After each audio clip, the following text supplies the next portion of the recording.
Don't you dare sit before me, being just a wife.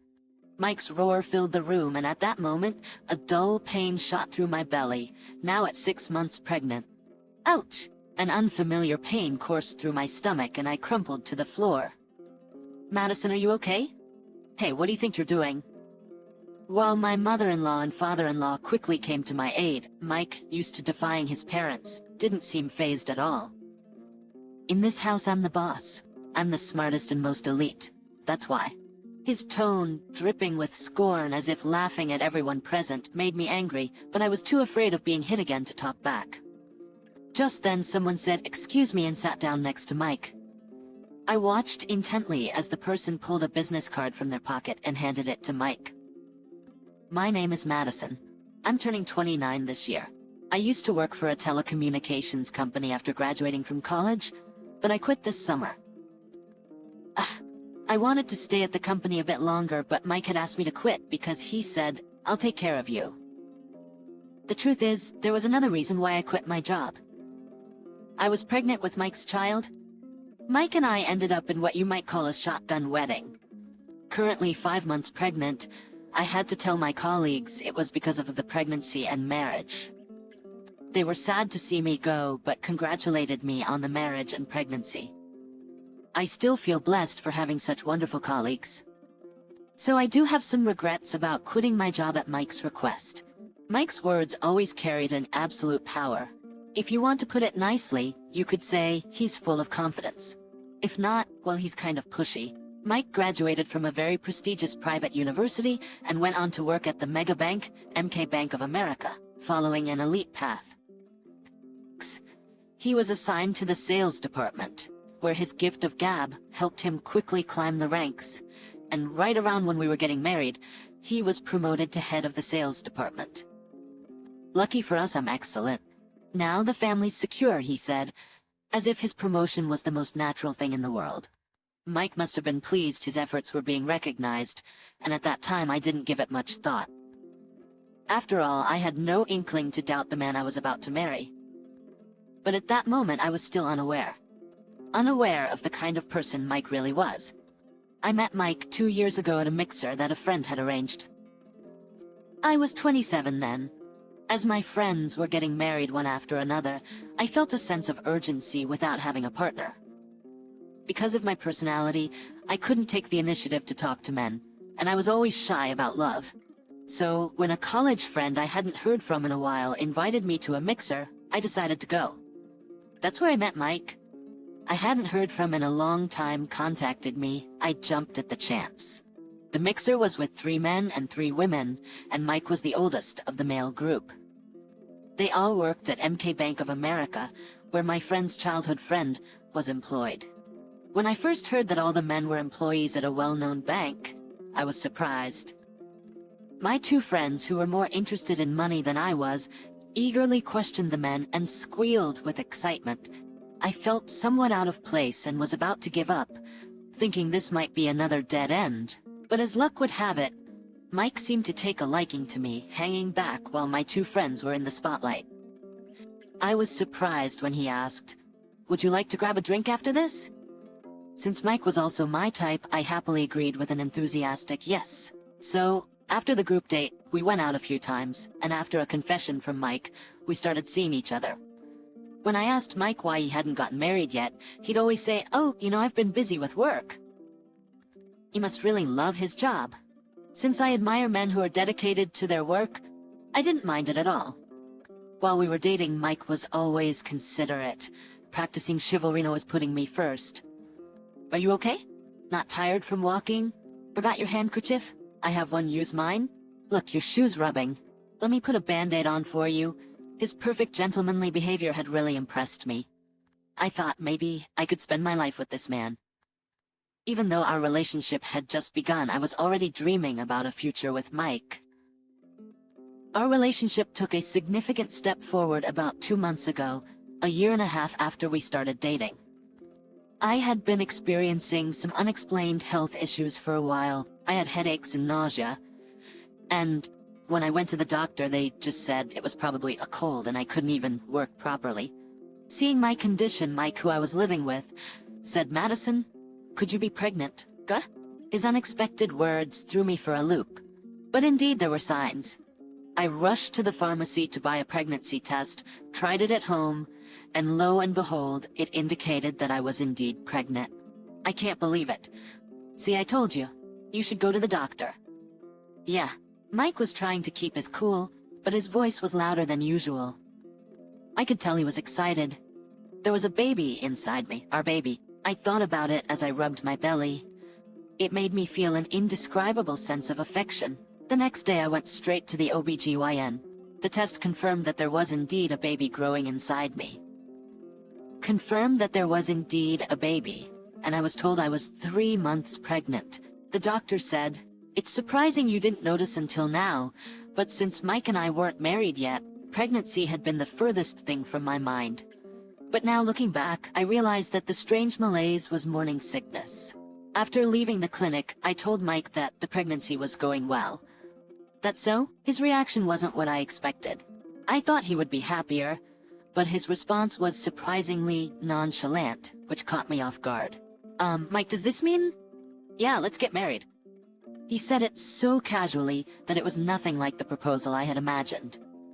But I was thrilled that he suggested we get married, so I was too excited to fall asleep that night. But even then, the change in Mike had already begun. It was my fault I didn't notice. The next day before going to work, Mike said to me, "I want you to quit your job before we get married." What? Quitting my job? Hadn't crossed my mind. The telecommunications company I worked for was supportive of women taking maternity leave, and everyone came back after their leave. Sure, some people quit when they get married because they're in a long-distance relationship and have to move away to be with their husband. But few people resign just because they're getting married or pregnant. But I wanted to keep working. It's fine. I'll provide for us.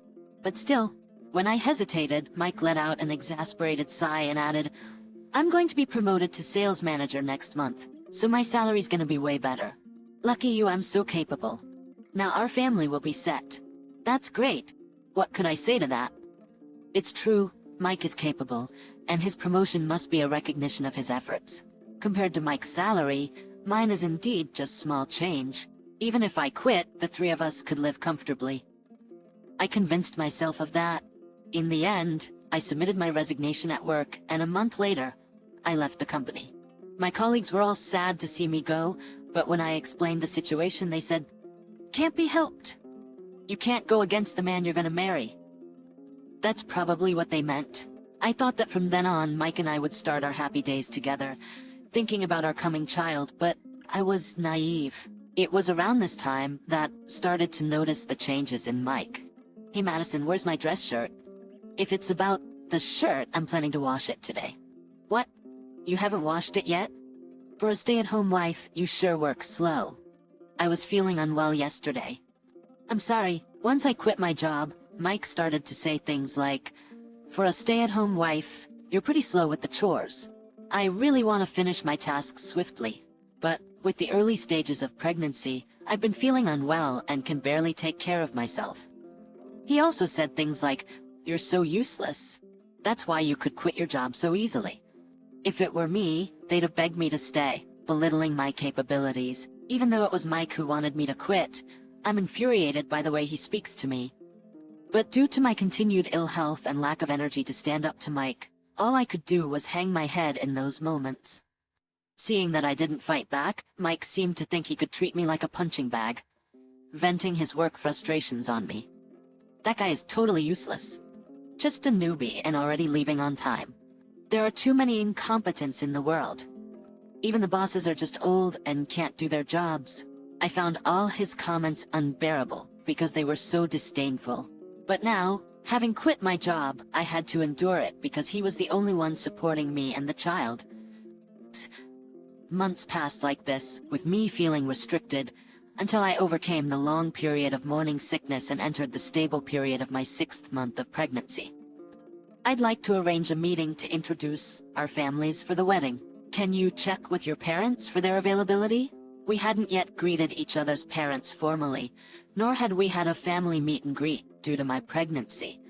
As gathering multiple times would be difficult, we thought why not gather both families together all at once. Alright.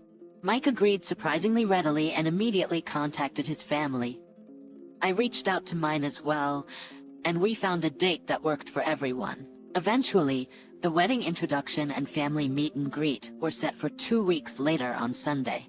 I was preparing myself mentally and physically for the day, but Mike kept ordering me around as if I was using pregnancy as an excuse to slack off on housework.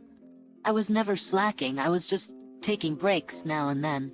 Why must I be spoken to this way, I wondered, as my frustration built up. Then came the Sunday. 2 weeks later, we headed to the event, which would take place at Mike's parents' home due to the large number of attendees. Welcome, Madison. We've been looking forward to meeting you. It's nice to meet you.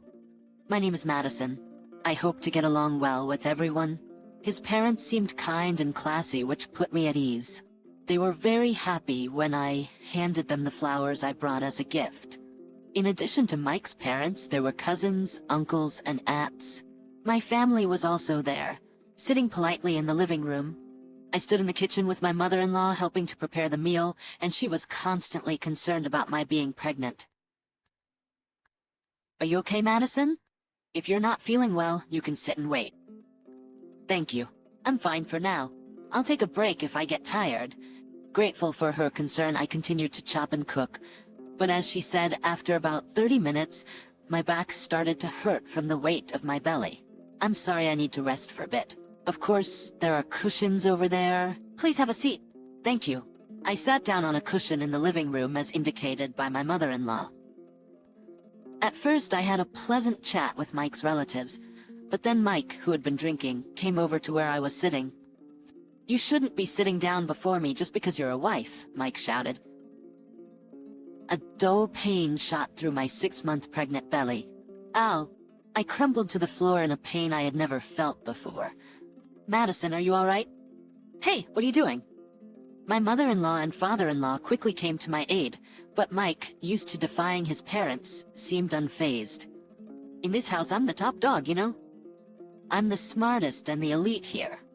His words were a sneer at everyone present, and though I was filled with anger, I was too afraid of another violent outburst to speak up. At that moment, someone said, "Excuse me," and sat down next to Mike. I watched intently as he pulled a business card from his breast pocket and handed it to Mike. Huh? What's that, eh? Mike's eyes widened in astonishment as he looked at the business card passed to him from the man. The relatives were all like, "What's going on?" Focusing their attention on Mike and the others. Smith General Trading Company. You're familiar with our company, right? I mean, familiar is an understatement.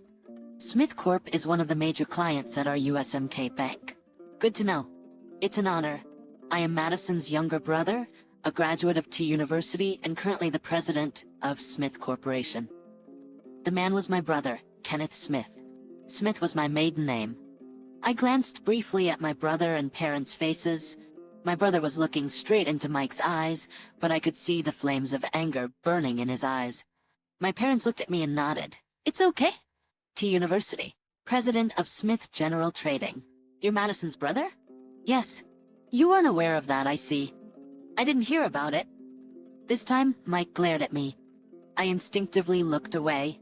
The reason I hadn't told Mike about Smith General Trading was that I feared his high pride would make him unreasonably jealous. Smith General Trading is a major corporation known to everyone in the States, with annual sales reaching $100 billion. If you get a job there straight out of college, you're considered very capable, and I hear it's even harder to get in as a mid-career hire. Kenneth was the president of such Smith General Trading. He is still young at 27, but since he was a child, our father had drilled into him how to manage a business. And after graduating from college and joining Smith Corp, Kenneth quickly started to excel. Just as my father began to fall ill more often and started taking more time off work, a meeting was called to discuss whether it might be best to just go ahead and hand over the reins of the company to Kenneth early. Come this April, Kenneth finally became the president. Well, I didn't need to hear it, but there's something I have to tell you. What is it? Kenneth spoke in a businesslike and polite tone, but Mike continued to act defiantly.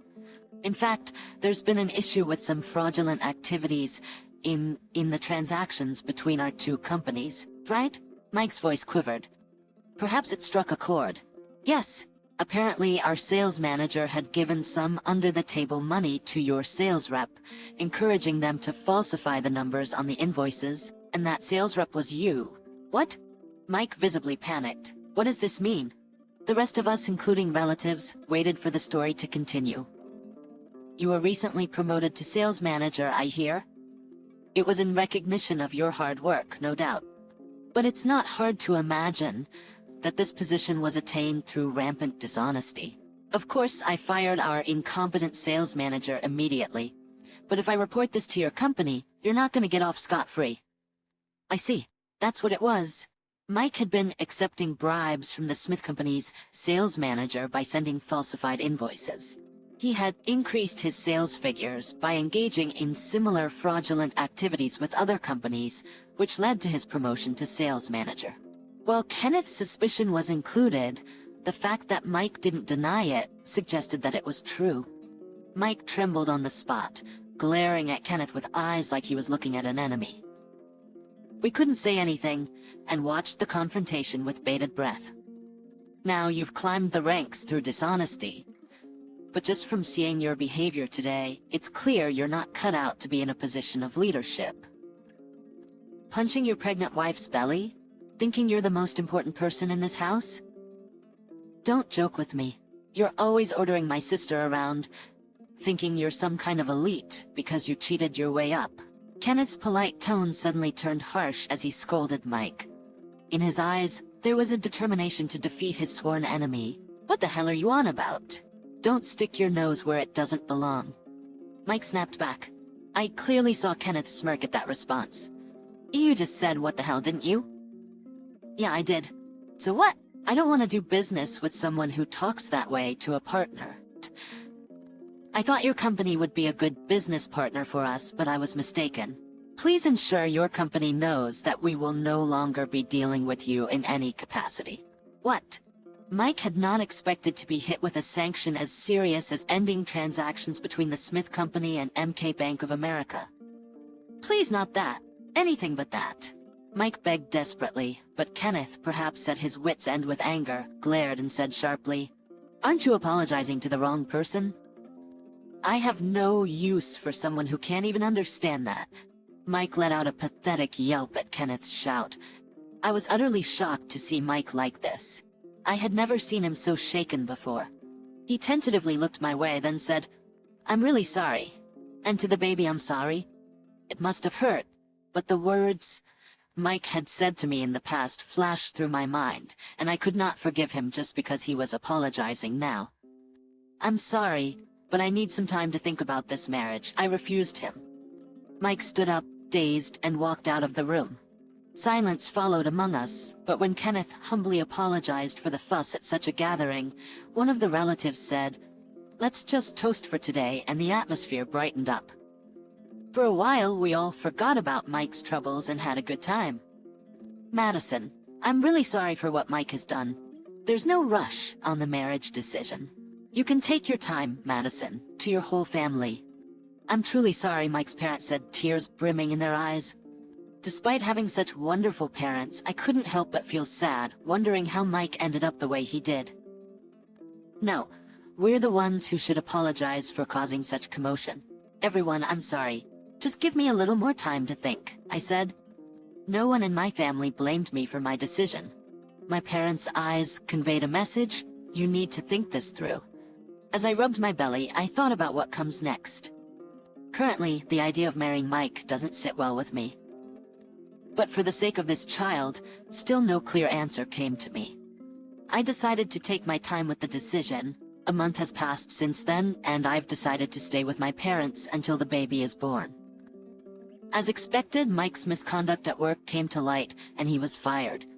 Smith General Commerce, a major client, apparently stopped doing business with Bank of America MK, as Kenneth had declared. Mike ended up imposing a great loss on his company and losing his job. But he kept coming to my parents' house every day. begging for forgiveness and saying he'd do anything. You say you'll do anything. But you don't even have a job, do you? Yeah, but I'll find something else. I'll make it work. Please reconsider, Mike pleaded. Mike suddenly started talking sense, but it's easy to say anything if it's just talk. However, I've heard from Kenneth that Mike's misdeeds have become well known in the area, and companies are tightening their hiring standards to avoid employing someone like him. If I were in charge of hiring, I couldn't imagine hiring someone who had committed fraud at their previous job. It's clear to see that getting rehired isn't as simple as Mike suggests. At best, he might be able to get a part-time job, but I couldn't see how a part-time job could support me, the baby, and him. Not long ago, I was struggling with the decision to marry him, but hearing Mike's flippant ideas, I finally made up my mind. What Mike did is unforgivable. Not only did he harass me, but he also caused trouble for the company that had been paying him a generous salary. He has a significant debt to pay. With a sigh, I spoke up. Look, you think you can just find a job and everything will be okay? Who's going to hire someone like you? I certainly wouldn't. You can't live with us. Don't ever show your face to me again. As I spoke, I could see tears of frustration welling up in the corners of Mike's eyes. Why? He muttered, repeating himself as if in a trance. But after seeing my stern glare, he seemed to realize that nothing more he said would make a difference. Eventually, he walked away with slumped shoulders. Finally, I felt a weight lift from my whole body, and I was able to watch Mike's departing figure with a sense of relief. It might be slightly unfair to the child, but it's better not to have such a father. I'll make sure our child is happy. Once the baby is a bit older, I plan to go back to work, maybe dropping the kid off at daycare. Luckily, a former colleague from my old job has reached out, asking if I'd consider coming back. I look forward to the day I can return to work, but for now, I'll take each day at a time with my child. Such a bad husband. Doing this on your wedding day? Well, this is the best way to relax when you're nervous, isn't it? On the wedding day, I glanced into the dressing room, and there were Evan and Sarah, entwined without a stitch on. What a pain. This happily ever after wedding show-off of Emily's? That's cruel. What's the main attraction saying? I'm not the main attraction. It's funny though, Emily doesn't look the part of the star either, does she? No matter how much she dresses up, a plain Jane is just a plain Jane. She's just making a spectacle of herself. I was the only one who was swept up in the wedding fever. Until just now, my heart had been racing, but it suddenly calmed down. Sarah looks more fitting in her current indecent form than any white dress. They've insulted me plenty, so why not make them today's main attraction? My name is Emily Smith and I'm 32 years old. I met him at a social gathering, and after a year he finally proposed. Not in some fancy restaurant with a sparkling diamond ring, but in our usual pub. His name is Evan. We are both straightforward people. Let's keep this going. We toasted with beers. Even though he proposed, we didn't get married right away. He respected my wish for a modest wedding, so we planned it for a year later. Touring various wedding venues and bridal fairs was a fresh and fun experience. Being called groom and bride made us blush and smile at each other. I had heard about it, but I never realized you can't just rush into a wedding right after deciding to have one. Yeah, I thought a year later was way too far out, but it's actually okay. And the cost we thought was a joke turned out to be real. There's a reason the wedding is set for a year later. Here's this month's share. Thank you. Got it, thanks. I handed over $1,500 to Evan. He quickly counted the bills and pocketed the money. This is for our wedding in a year. We each contribute $1,500 every month, and by the end of the year, we should have saved up around $40,000. Evan is in charge of managing it. $1,500 a month is a lot, but we can do it because we both live with our parents. By the way, which venue looks good to you? I guess your mom's place is nice, right? Actually, my mother works at a wedding venue. I was worried Evan would feel awkward at my mom's workplace, but he was the one who insisted on it. The venue was really nice, and it's a big help that they'll give us the family discount. Evan is practical like that. This is how our wedding preparations went smoothly. We've already met each other's parents. We wanted to discuss things before meeting at the venue, so we started visiting each other's homes more often. It could have been in a cafe, but Evan's mom treats me like family. She says, "Come over anytime," so I've been hanging out at my in-laws' place. Wow, they have a dessert buffet these days? How can I eat a lot in a tight dress? Oh, Mom, it's a wedding. It would be weird if the groom's mother was just chowing down. That's true, what a shame. We always had such light-hearted discussions. But then Sarah showed up, and the atmosphere changed completely. No way. Evan is getting married for Raoul? That's hilarious. As usual, I was visiting my in-laws when she barged in. Without introducing herself, she pointed at me and laughed. "Is this who you're marrying?" Well, I guess that's about right for Evan. She's a young and cute girl with soft curls and glossy lips. In contrast, I was in a hoodie and barely had any makeup on since I wasn't going anywhere. Her words made me angry, but I wasn't dressed to confidently talk back. It was frustrating, but I bit my lip and looked to Evan for help. Evan scratched his head, looking a bit embarrassed. "Come on, Sarah, that's rude." Then Evan introduced her. She's his cousin, apparently. Sarah is 5 years younger than Evan, but acts way more superior. Evan is over 30, he can't be picky anymore, huh? So, this is the kind of person that's realistic for him. Evan just laughed it off. My in-laws scolded Sarah for her rudeness. I was smiling on the outside, wondering if we really had to invite this rude girl to the wedding, but I was annoyed inside. Sarah had just arrived, but my mother-in-law suggested Evan drive her home. Sarah left the house looking displeased. After Evan and Sarah left, my in-laws apologized. "Emily, we're so sorry." Sarah doesn't think before she speaks. She's always treated Evan like a little follower since they were kids. Maybe she's upset you're taking him away. A cute little girl's follower, huh? Is that why he couldn't stand up for me, because he can't go against the boss? Ridiculous for adults. "I'm not bothered at all," I replied cheerfully, trying not to let my in-laws sense my true feelings. The next weekend, there was a big problem during our meeting at the venue. "Sorry I'm late. Who was it again?" "Oh right, Emily. You blend in too much, I had to look for you." Sarah had followed Evan to our meeting place. After all, I have way better taste than Emily. If it's a wedding, you gotta go big or go home. Leaving a confused me behind, the two of them huddled close together. Sarah had taken it for granted to join the wedding planning. "Hey Evan, don't you think these flowers are nice?" "Yeah, that's nice." Evan was flanked by two women. One was chirping away with suggestions, clearly enjoying herself, yet she was an outsider. And there I was, the actual bride-to-be, wearing a gloomy expression. It felt like a bizarre scene. The wedding planner with a vague smile nodded along to Sarah, trying to include me by saying, "The bride thinks." The bride thinks, but was drowned out by Sarah's excited voice.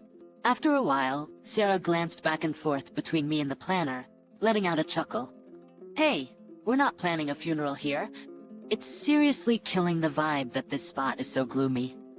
If you're not into it, Emily, maybe you should just head home?" Right now, I must be sporting the most idiotic look imaginable. I can't close my gaping mouth. Sarah's behavior is so incomprehensible to me. She's starting to seem like an alien. It was Emily who wanted to have a wedding, but to then just dump all the decisions on Sarah is just not cool. You just wanted to dress up and have everybody make a fuss over you, didn't you? Evan was an alien too, even though he seemed so normal up until a moment ago. I can't wrap my head around this. It's cool. I love organizing events. I often do barbecues and Christmas parties with friends. Leave the wedding planning to me.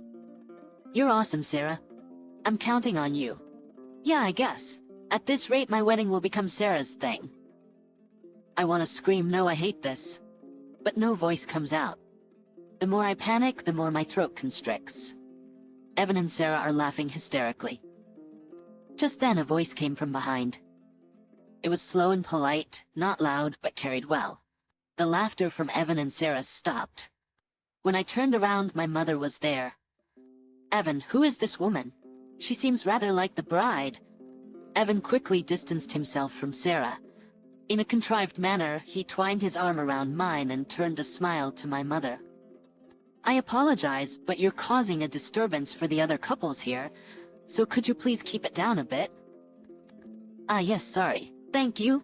Then your companion should be leaving, right? Eh? Oh yes. My mother was smiling sweetly, yet there was a strong pressure about her. She forcefully sent Sarah home. That evening, my mother was shaking her head in disbelief, worried about us. Evan seemed like such a serious guy, right? Bringing a woman who looks like a mistress to the wedding planning, what's gotten into him? Evan is Sarah's underling. Underling? After I explained that Sarah was my cousin and the dynamics between them, my mother just shrugged. What's that about? We're not in grade school. My mother, who's been involved in many weddings, says that troubles often lurk behind the seemingly happy wedding ceremonies. Of course, the stars of a wedding are the bride and groom, but often parents and others interject and try to shape the wedding to their own liking. I don't care if she's a cousin. If she's a cousin or a boss, the wedding is for Emily and Evan. Since then, Sarah stopped showing up. Thankfully, the planning proceeded smoothly, but Evan seemed bored. He would only respond with, "I think it's fine," to anything asked. Eventually, even his tuxedo was left up to me with a careless "do whatever you like." Not just in the planning, but generally he's been pretty indifferent towards me. Maybe the reality of marriage is bringing up all sorts of anxieties. We're probably both experiencing cold feet. I remember my mother once said, "Many couples fight before the wedding." It's understandable since it's a big change. We're supposed to overcome these little bumps and grow as a couple. After several arguments and makeups, a year flew by in no time. It's finally the day of the wedding. Man, I'm nervous. Evan can't seem to sit still, pacing from one end of the bridal suite to the other. The speech we practiced is ready to go. No matter how many times I reassure him with, "It's gonna be okay," Evan is still restless. We exchange wry smiles when, without a knock, the door swings open. "Hey, where's the bride and groom?" My face froze in an instant. It was Sarah. "There you are. Haven't you two done your makeup or gotten dressed yet?" "You're so plain I didn't even notice." Laughing, Sarah was in a stark white dress, and a mini skirt above the knee at that. Bare-legged. Such an outfit would seem adorable to a child about 3 years old, but it's preposterous for an adult. She said she came early to get her hair set at the venue. But still, it was too early. I couldn't help but suspect she was here to mock us. Hey, isn't my dress cute? I might even be mistaken for the bride." I didn't want any unpleasantness on this special day. I forced a dry laugh. Soon it was time for my makeup to begin. Ushered by the staff, Sarah left the dressing room. I sat down in front of a large mirror, relieved. But I couldn't see Evan anywhere during the makeup. He must have been nervous and walking around in the lobby, so I went to look for him after finishing. Since it wasn't time for the guests to arrive, only the staff were in the lobby. So then, the garden, the restroom. As I pondered and walked down the hall, I stopped in front of the relatives' room. The bride and groom's room is a bright and all-white space. It's luxurious, with a bed and a bathroom even in the back of the makeup room. We aren't gonna stay overnight.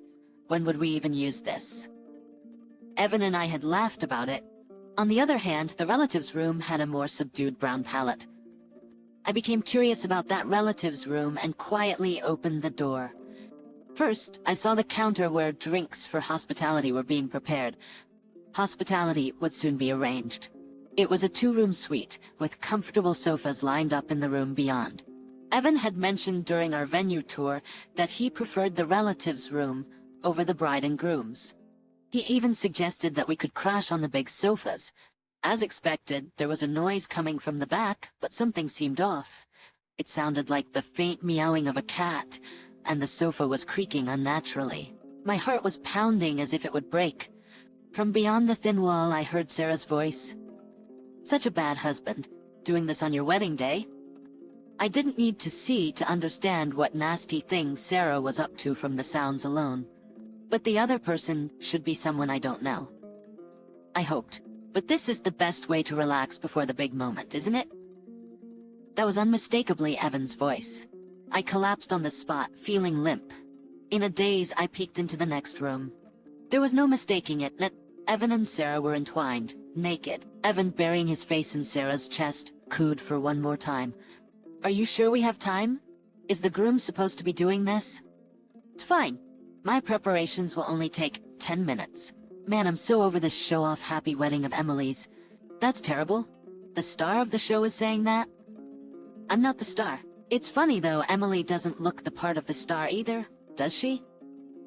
No matter how much she dresses up, a plain Jane is just a plain Jane. She's just making a spectacle of herself. Was I the only one excited about the wedding? Suddenly my heart went quiet. Once I calmed down, hatred bubbled up within me for the two of them, entangled with not a stitch on. Sarah suited this scandalous look far more than any white dress. They had spent all this time mocking me, and I was determined to make them the main event of today. After a while, when I stepped out of the dressing room, my mother, with a pale face, rushed over. I will never forgive this. When I said this firmly, my mother nodded in agreement. 20 minutes later, I heard a commotion outside. Huh? Why? Evan was trying to forcefully open the door to the family waiting room, but it wouldn't budge. I had borrowed the key from my mother and locked him in. I even rigged a door jamb. Hey, is anybody there? It won't open. Evan was banging on the door, calling for help, completely unaware of what was happening outside. What are you doing there? I asked. Emily, is that you? The door won't open. Can you open it from the outside? Do you want me to open it? Of course I do. Hurry up. He seems a bit irritated. I unlocked the door from the outside for him. As soon as Evan came out of the dressing room, he grabbed my shoulder. Why didn't you open it right away? Evan stopped his motion abruptly. And no wonder behind me were all my relatives, Evan's relatives, and even the wedding venue staff. What's the matter? Sarah, popping her head out, seemed to have sensed the tense atmosphere. She tried to pass it off with a thin smile. What's going on, everyone? I was just taking a little tour of the wedding venue and it seems I got locked in. I was really in a bind. She started making excuses without anyone asking. Evan's relatives opened their mouths with a look of dissatisfaction. We got a call from the venue saying something serious had happened and to come quickly. Is it just that Evan and Sarah were locked in? What a stupid prank. We rushed over here for this nonsense? The other relatives showed concern with comments like, "Is Sarah okay?" To the relatives gathered without an explanation, it seemed as though I was making a big fuss over nothing. That's when I confessed the real reason. The truth is, Evan and Sarah were, just until a moment ago, cheating in this room. What? Evan, Sarah, and the relatives all had their eyes wide open. Evan first tried to grab me by the collar, but then, seemingly conscious of the people around, he awkwardly put his arm around my shoulder. What are you talking about? You're mistaken. Were you dreaming or something? His mouth was smiling, but his eyes were pressing me to shut up. It was like being glared at by a snake, and it was scary, but I continued expressionlessly. It's not a mistake. I saw it. That's why I locked the two of them in this room. Emily, don't tell lies. Evan's forced smile was strained. Seeing this, Sarah tried to throw him a lifeline. Emily, please stop this. Look, everyone. Emily gets really jealous. She's mad because Evan and I are close. One time, I was kindly helping with the wedding preparations, and she sent me away. She's just a cousin, but it's weird to be jealous, right? Essentially, she just hates cute little me. But to tell such a lie, that's the worst. Unlike Evan, Sarah's calm explanation had the relatives nodding. They began whispering to each other while looking my way. They're probably bad-mouthing me. Evan's parents tried to calm the situation, but no one was willing to listen. A groom cheating at the wedding venue on the day of the wedding is not something you normally hear of. Therefore, it was more plausible that it was a bride's ugly jealousy leading to... Jealousy led to slander. Evan's relatives glared at me with piercing looks. Evan, who had been nervous, gained confidence. Look, Emily, apologize to everyone for the trouble caused by your lies, my mom said, stepping forward. I apologize for calling you all here earlier than scheduled, she continued. I stood beside her, but I refused to apologize as Evan wanted. Ladies and gentlemen, thank you for joining us on our special day. As a small token of our apology for the rush, we've prepared a special entertainment for you, I announced. With a cue, the staff began guiding all the relatives to the banquet hall. Evan and Sarah followed behind, looking confused. In the hall, a giant screen was lowered. "Please take a look," I said. In the dimly lit hall, a sultry voice suddenly filled the air. At the same moment, intimate scenes of Evan and Sarah were projected on the giant screen. Screams erupted from all around. Sarah stood in front of the screen yelling, "Stop it! Turn it off." The scandalous affair was exposed for only a few seconds, but it made for the most exciting entertainment. "Now, I wonder who's lying," I said in the silent hall. "Sarah, do you intend to be the bride in that pure white dress? If you're saying that it's not my day to be the center of attention, then surely it must be yours, right? Look, everyone's watching. The stars today are you, Sarah, and Evan." I started clapping, but the crowd remained frozen. Evan, with his face red as a beet, grabbed my collar without hesitation. "You! Don't mess with me. The one messing around is Evan." I snapped back, and his grip loosened, as expected from a cute girl's sidekick. "He can't stand up to the strong."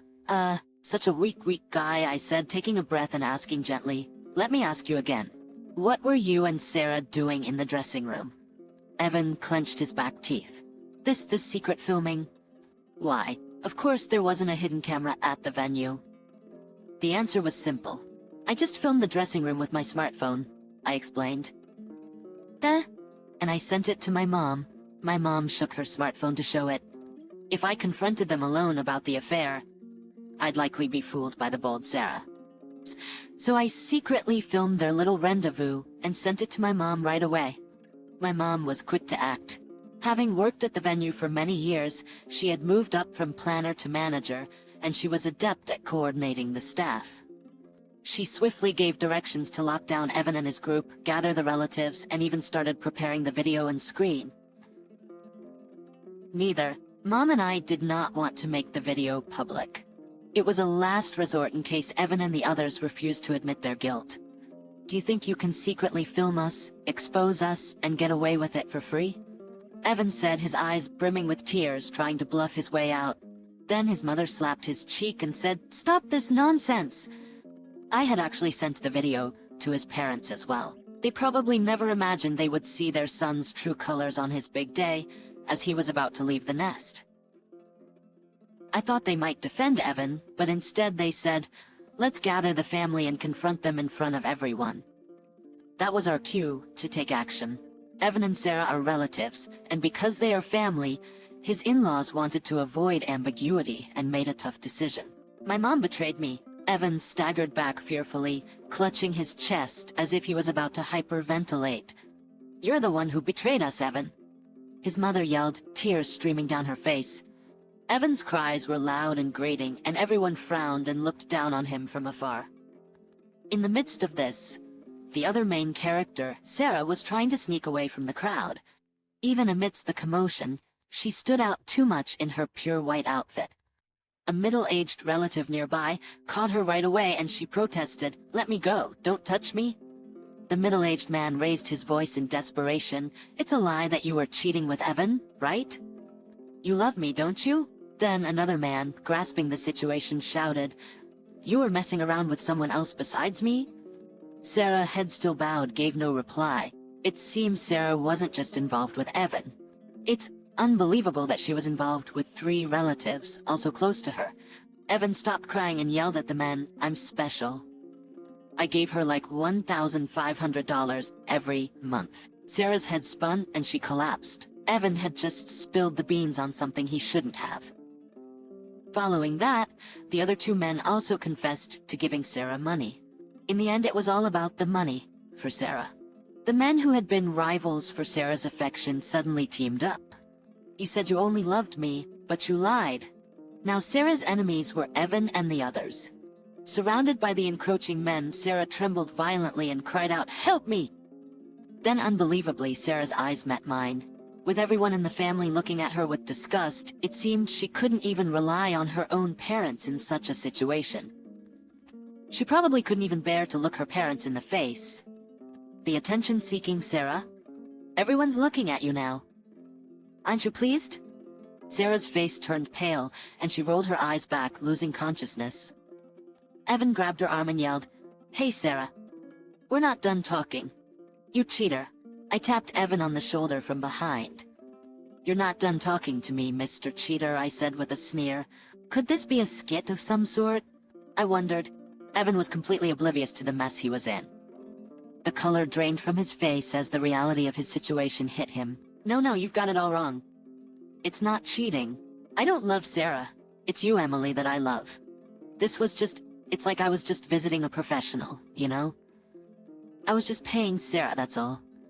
I put on my best smile and nodded, playing along. Evan, slightly relieved, began to relax his guard. Right? You were buying Sarah's time with my money. He looked up at the sky, still smiling, faintly. When he mentioned transferring $1,500 to Sarah each month, it clicked.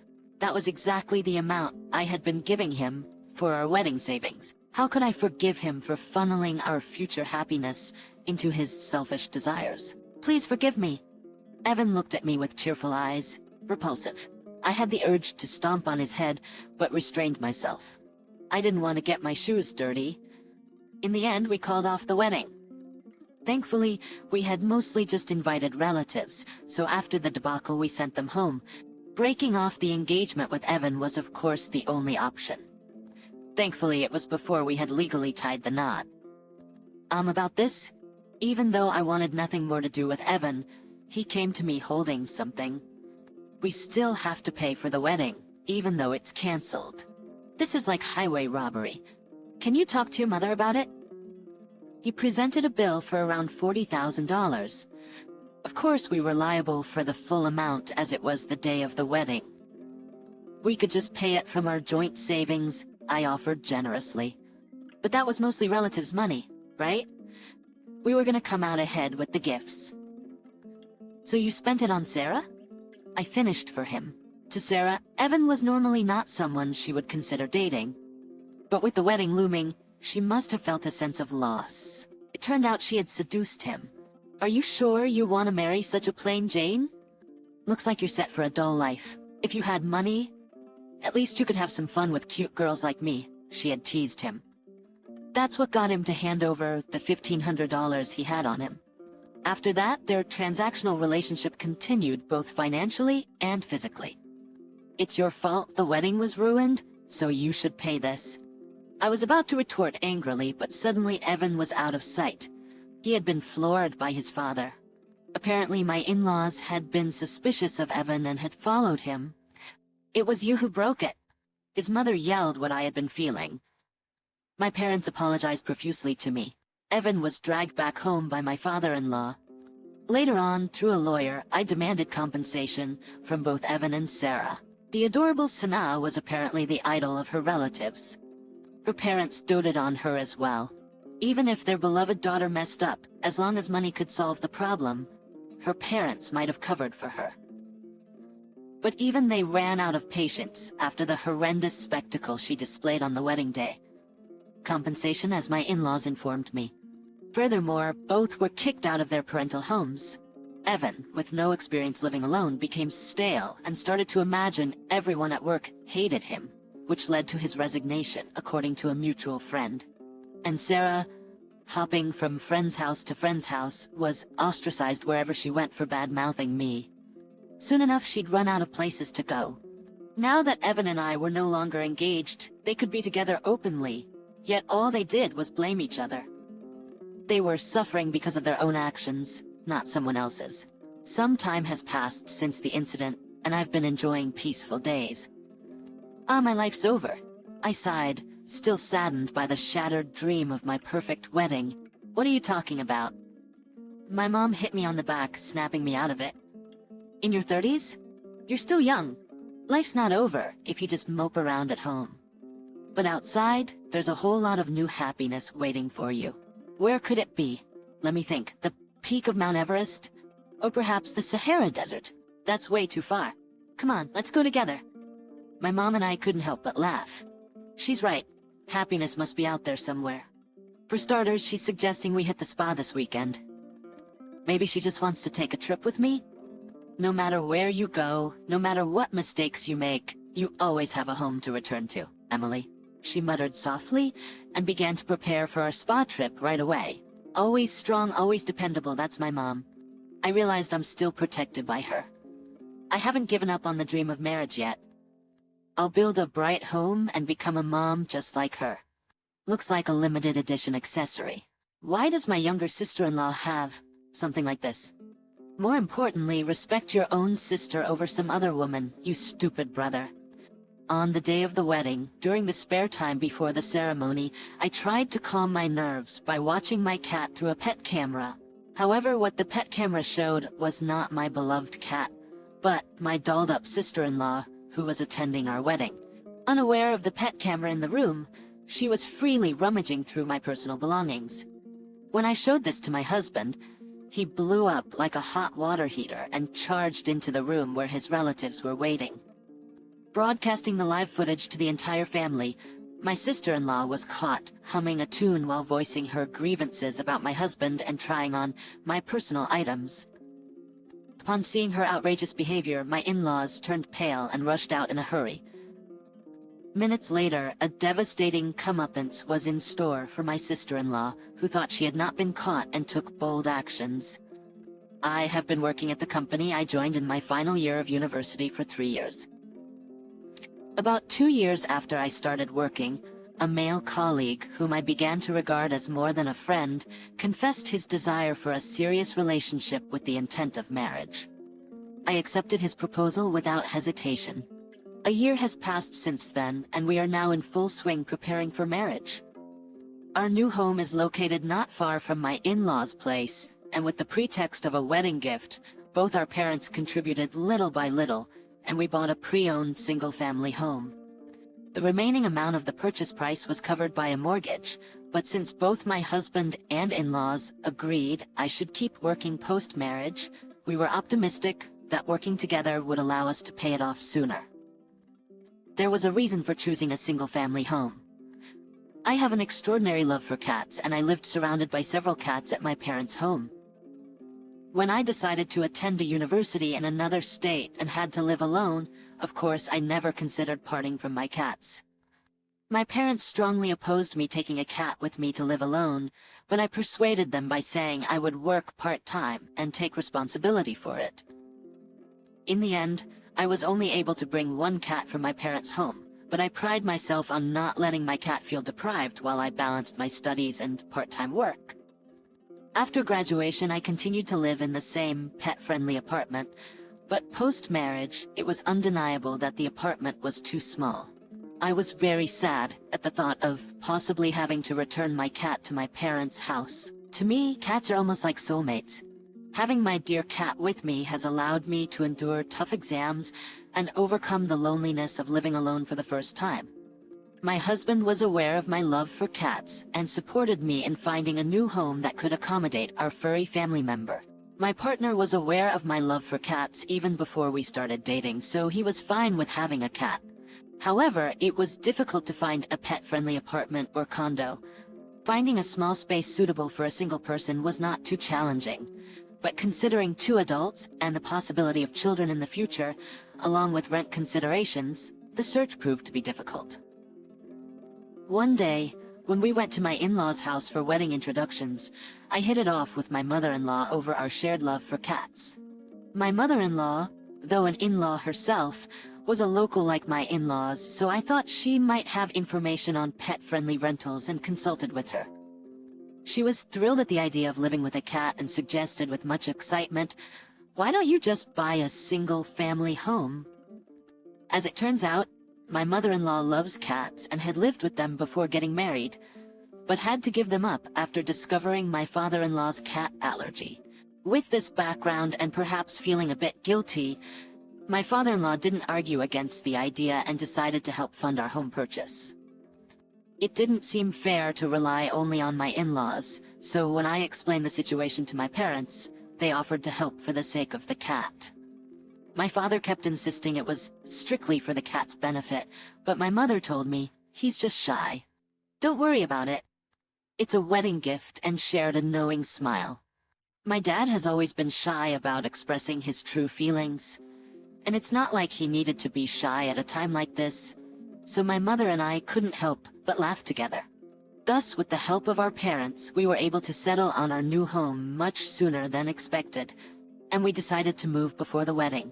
My mother-in-law, who adores cats, is still in her youthful 50s.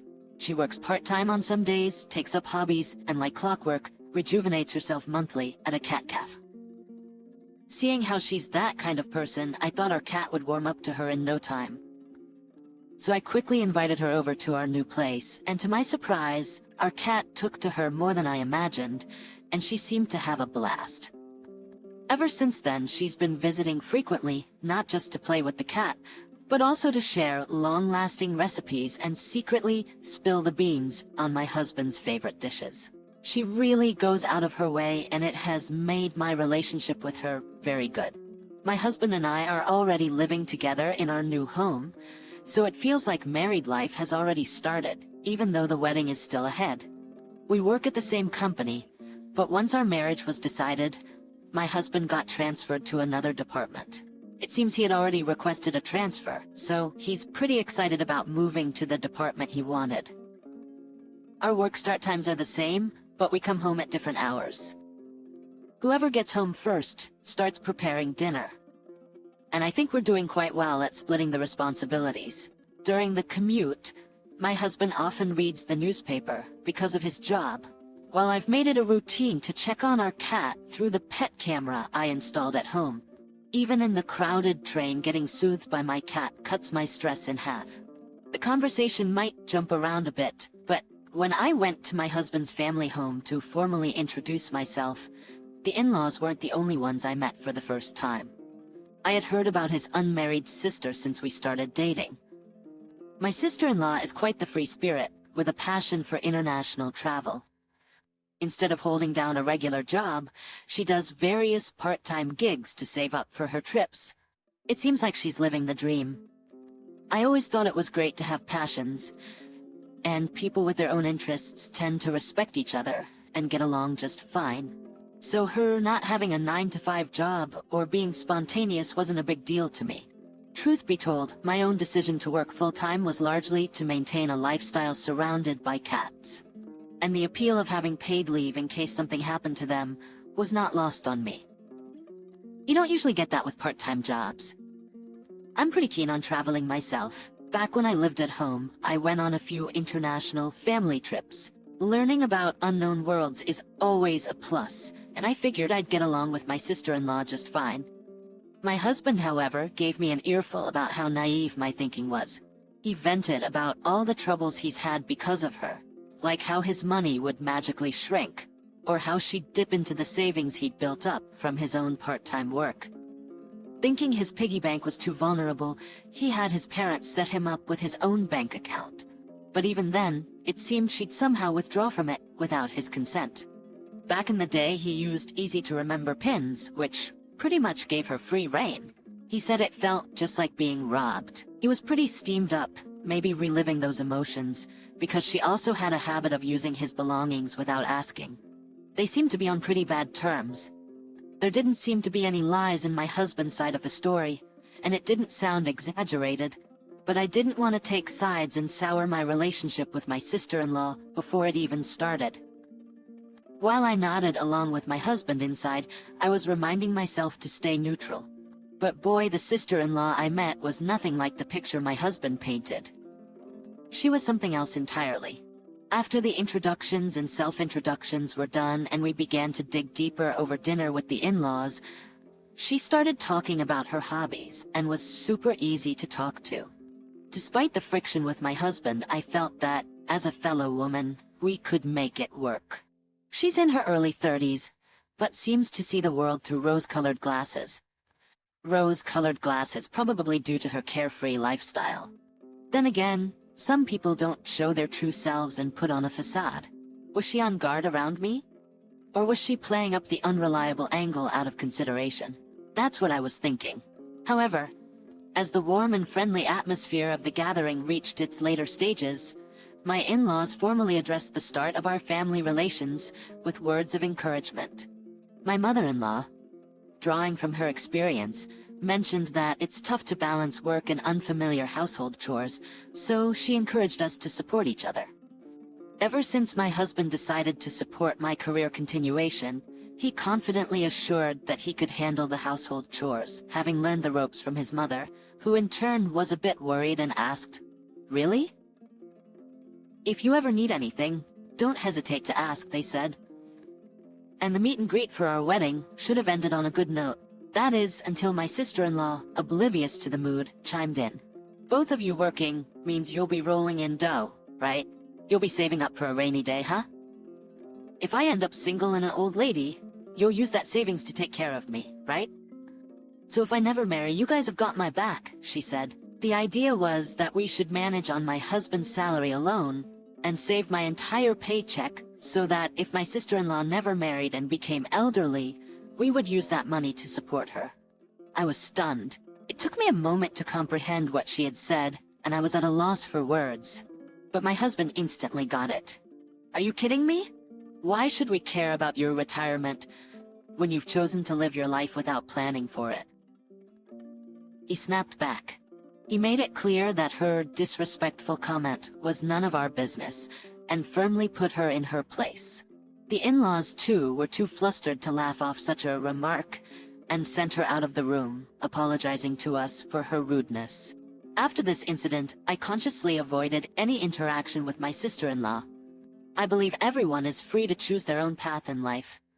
But who would ask someone they've only met for a few hours to take care of them in their old age? Considering what my husband told me about his sister, using his money and wages from his part-time jobs at will, I now felt she was targeting my income. She seemed all too eager to come to us with her hands out, and I couldn't bring myself to like her. She easily trampled over my intention to bridge the gap and get along well. Even if she said it was just a joke to lighten the mood, the atmosphere had already been pleasant, and such a tasteless joke isn't funny. She was just an immature child who couldn't read the room. Even after her outrageous outburst, I arranged to visit my in-laws' home when I knew my sister-in-law would be out working part-time. Thus, from the time of our initial meeting until the day of our wedding, I never saw her face again. Until the very end, my husband refused to let his sister attend the wedding. I understood his feelings, as I too didn't want any strange outbursts or behavior at our wedding. However, worried about what she might do if she wasn't invited, I convinced my husband that it would be better to have her there under someone's watchful eye. He reluctantly agreed to my suggestion. Frankly, I was also nervous about what she might do in front of my parents, relatives, and friends. The in-laws said they would keep a close eye on her, so I had to trust that.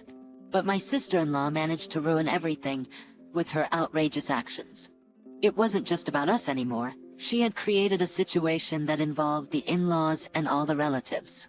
After my husband and I arrived at the venue and changed in our respective dressing rooms, he came to mine. He was wearing a light-colored vest and morning suit, while I wore a white wedding dress that showed off my shoulders and back. The dress and veil were too long for me to move around on my own. It would have been selfish of me to ask him to stay because I felt lonely, since he had greetings to make with his work colleagues. So I was really happy when he came to my dressing room. The time until the start of the wedding ceremony also served as a solid time filler for me. It's not just about killing time, it has become a part of my daily routine. That meant checking on our beloved cat through the pet camera and getting that warm, fuzzy feeling. When my husband came in, I was just about to look through the camera on my phone. He had become quite the cat lover since we started living with one. "Do you want to watch together?" I asked, and he told me to go ahead. Apparently, he wasn't used to wearing the morning suit, and it seemed like that was the least of his concerns. Taking advantage of my husband's kindness, I peeked into the pet camera, but what was displayed was not my beloved cat, but my sister-in-law. We had received a message from my mother-in-law while we were on our way to the venue. The gist of it was that she was going to bring my sister-in-law to the venue now. We had agreed to keep each other posted so my sister-in-law wouldn't cause trouble for other guests. My mother-in-law had assured us that since they were driving, there would be no unsupervised actions, so we were at ease. But what was this all about? I called out to my husband loudly. At that moment, still unaware of the gravity of the situation, my husband naively remarked that I didn't need to shout to be heard. But he was speechless after seeing the live feed from the pet camera. Uncharacteristically, he let out a few expletives. It was clear his anger was too intense to contain. Then he spun on his heel and stormed out of the dressing room. I followed him in a hurry. Considering I was likely to trip in my heels, I kicked them off. Even if it looked undignified, I took off the meticulously set veil and boldly confronted my sister-in-law. Lifted the hem of my dress to run. My husband headed straight into the family's waiting room. To give the out-of-town family a comfortable place to rest, instead of the usual waiting room, a room spacious enough for a small banquet had been prepared. Thanks to its size, the room came with a large installed screen. When I caught up to my husband, the entire family was taken aback, not understanding his actions. He was saying something to his parents, but his anger was so intense that the subject of his sentences was missing. Noticing I had caught up, he asked to borrow my smartphone. With my phone, he projected the live feed from the pet camera onto the big screen and turned up the volume so everyone in the corner could hear. The screen showed my sister-in-law humming a tune while rummaging around the room. At first, my husband's relatives thought it was some kind of skit, watching her behavior with dismay. There were even some murmurs of exasperation about how she had always been one to do outrageous things. But the moment my sister-in-law began to rant about my husband to the tune of her humming, the atmosphere in the room turned icy. He's shutting out his own sister. What's up with that guy? Having tea with my sister-in-law isn't such a big deal, right? Of course, the tabs on my gainfully employed sister-in-law. She also said, "Remember when my brother gave his wife that fancy engagement ring? And sometimes he buys trendy jewelry. I bet that was all for me." Muttering to herself that I shouldn't need the accessories I used to wear when I was single, my sister-in-law meticulously rummaged through my dresser. She even said she'd cash in anything that didn't suit her or looked valuable. I had given my mother-in-law a spare key so she could play with the cat anytime. Knowing this, my sister-in-law, who had been banned from our house, took advantage of my mother-in-law's absence during the wedding to sneak in and look for valuables. Upon understanding the situation, my in-laws immediately stood up, their faces pale, and apologized to me. When we got to the venue, my sister-in-law excused herself to use the restroom. Regardless of whether my sister-in-law needed to be watched all the way to the restroom, anyone would think that if you bring someone to a venue, they would behave. My husband and I, along with my in-laws, never thought my sister-in-law would do something so drastic as to head to the venue. We assumed we'd be notified when she arrived. Who would have thought that on the very day of her own brother's wedding, she would sneak into our house to commit theft? My in-laws apologized again, emphasizing that stopping my sister-in-law's actions was the priority. With that, my father-in-law sprinted out of the waiting room, and my mother-in-law followed him.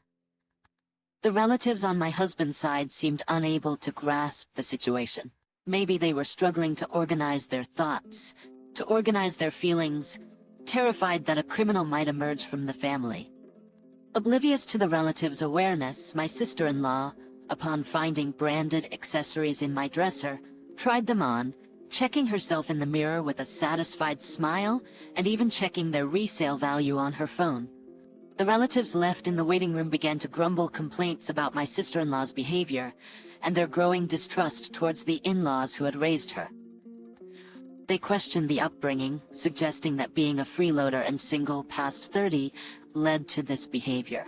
Regarding this, I think it's questionable whether my husband should apologize. From the beginning, he doesn't care about the opinions of relatives, and it seems he is thinking about how to make his sister atone for her foolish actions. I could tell he was desperately trying to control his anger as he clenched his fist over and over. I felt anger and disbelief, but I was convinced that my sister-in-law and I were fundamentally different people. Talking to a person like that is just a waste of time. Even if they suffer a setback, they'll just sleep it off and completely forget about it by the next day. They don't learn from their mistakes nor have any intention of growing. They're nothing but the dregs of society, only capable of thinking about how to get through life the easy way. I swore that even if my husband or in-laws groveled and begged me for forgiveness, I would never let her in. But I doubt my husband would want that anyway.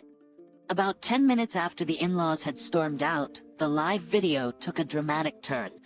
As my sister-in-law was engrossed in her search, my father-in-law lunged into the room. Before she could turn around at the sound of the door swinging open, she was suddenly grabbed from behind, completely taken aback. "What are you doing here, in my son and daughter-in-law's home, which you're banned from?" Her face was clearly shaken. Our new home wasn't equipped with security measures. It seemed like she had done her homework, knowing this. She must have found a way to snoop around without the in-laws' watchful eyes, knowing well enough that my mother-in-law had a spare key. But it looked like she hadn't thought about what would happen if she got caught. She was stumbling over her words, trying to make excuses. I was asked by my sister-in-law, "Look, I even found the jewelry as proof, right?" Then, trailing behind, my mother-in-law entered the room. Holding a smartphone, she loudly exclaimed that she had to report the illegal entry to the police. "Why would I ask you, someone who's banned? And why are you wearing the jewelry that you claim she asked for?" My sister-in-law's weak excuses were met with solid arguments from my mother-in-law, and as my sister-in-law looked for a chance to escape, my father-in-law pinned her down with his full weight. She was complaining that she was in pain, that she would suffocate to death, but my father-in-law firmly told her that if she had the strength to shout, she wasn't going to die. Right then, the police arrived, having been notified. My sister-in-law was taken away as a trespasser, but she kept resisting, repeating, "Just because I entered a family member's home, that's trespassing? Are the police here idiots?" My mother-in-law informed her that all the evidence was there, and that the entire family had seen it happen, in real time, revealing the existence of the pet camera. When my sister-in-law saw the bedroom camera, she seemed to admit her defeat, and was quietly led away by the police. I breathed a sigh of relief at that sight. I hadn't thought the in-laws would hand her over to the police, but I was grateful that they imposed a proper sanction. Yet the fact that the criminal act of a real sister was exposed made it complicated to feel simply happy about it. Even if they hated each other and didn't get along, they were still siblings, and I believed that he must have his own thoughts about it. The relatives' room on my husband's side was in uproar. To think that a criminal had emerged from the family, some were disappointed, while others openly expressed their anger as a disgrace to the family. Amidst this, the in-laws who had handed my sister-in-law over to the police returned. Naturally, the wedding could not proceed under these circumstances, and was of course cancelled.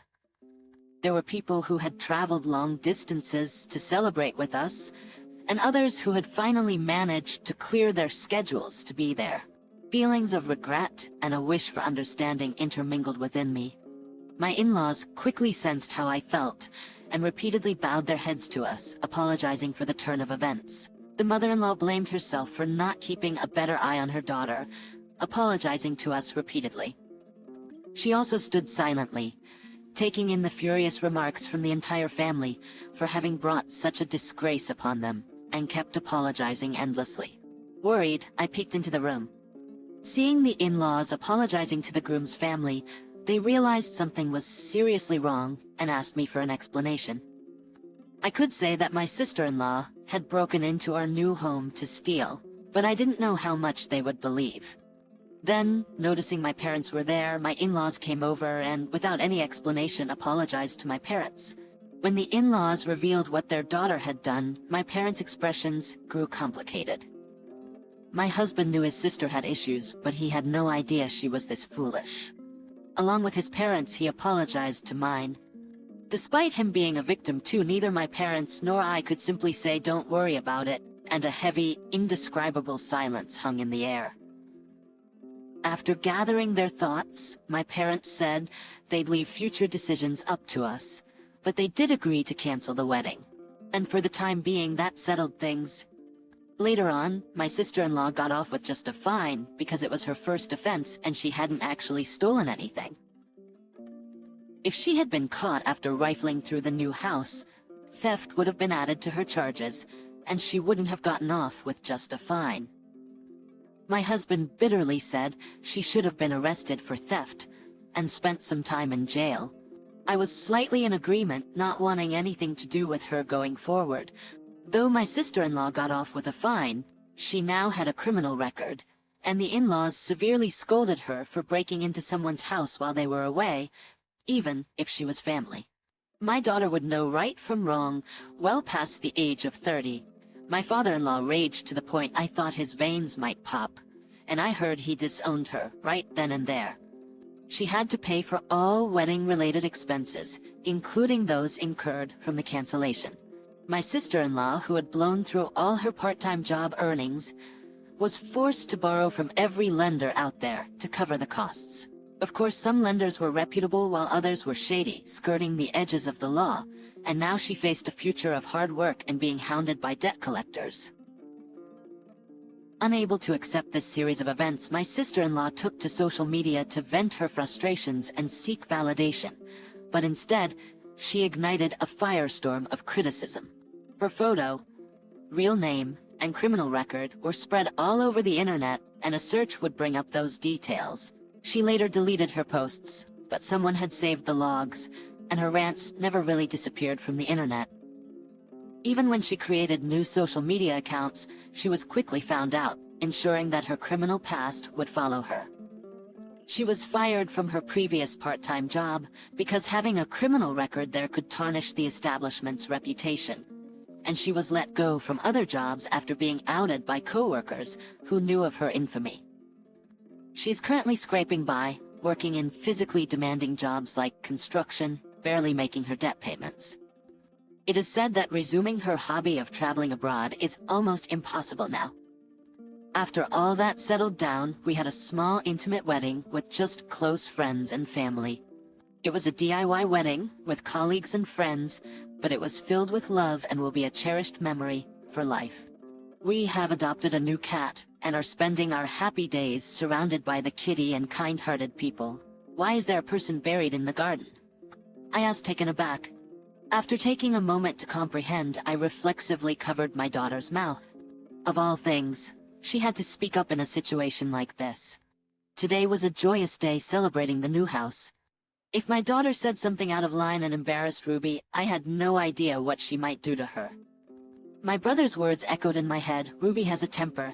For a moment, I thought it was all over, but somehow I managed to smooth things over. Later, we enjoyed a pleasant time, and I began preparing to head home with my parents. My daughter was crouched in front of the flower bed, talking to something. Curious, I slowed my pace and ran over to her side. Then, in the next instant, I saw Ruby swinging a baseball bat down hard towards my daughter's head. Sarah, I reached out desperately. I am Yvonne, 35 years old. I live with my 5-year-old daughter, Sarah. My husband, who is the same age as me, is currently working away, and we only meet a few times a year. Even if it's for work, it's lonely. Luckily, my parents' house is close to our place. It's just a 5-minute drive away. Because of this, my daughter and I often visit my parents. They adore Sarah and always welcome us. But there were a couple of issues when visiting my parents' house. First, there's this problem. Yvonne, you're here again? Isn't that too often? There's no point in you being married off. My sister-in-law Ruby said those sharp words. Not only my parents, but also my older brother and his wife, who is my sister-in-law, were living in the family home. It was supposed to be a temporary arrangement, as my brother Eugene had bought a plot of land and was in the middle of building a new house. So, until it was finished, they were staying at my parents' place. Even if your husband's away, don't you think you're leaning on your parents too much? Ruby, who is a year older than me, might not be a bad person, but she was assertive and a bit snide. That's why I've disliked her ever since she started dating my brother.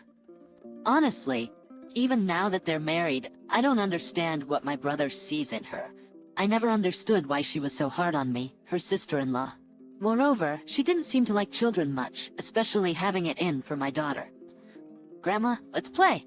As Sarah took my mother's hand and started bouncing, Ruby made an obviously displeased face. Oh, it's so exhausting when Sarah comes over because she's so noisy. Yvonne, you really should discipline her more. It'll cause problems in the future. Such remarks made me feel uncomfortable. I only came because Sarah wanted to see her grandparents, but every time, Ruby's words gave me a headache. The second issue was about my daughter Sarah. She has a strange ability to see things not visible to ordinary people and to sense certain things. At first we couldn't believe it. But when we found lost items exactly where she said they would be, among other slightly eerie incidents, we started to believe. This was a family matter that we were still trying to understand. This was a family secret, so we had kept it hidden from Ruby. I never imagined it would come out in such a way. The long cohabitation was finally coming to an end. My brother and his wife's new house was finished. They were going to move out immediately. I'd been looking forward to this. Living together was tough. Ruby whispered to me and I could only give a wry smile.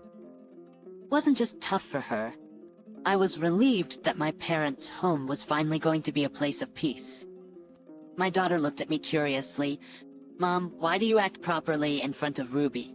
You're so laid back with Grandma and Eugene."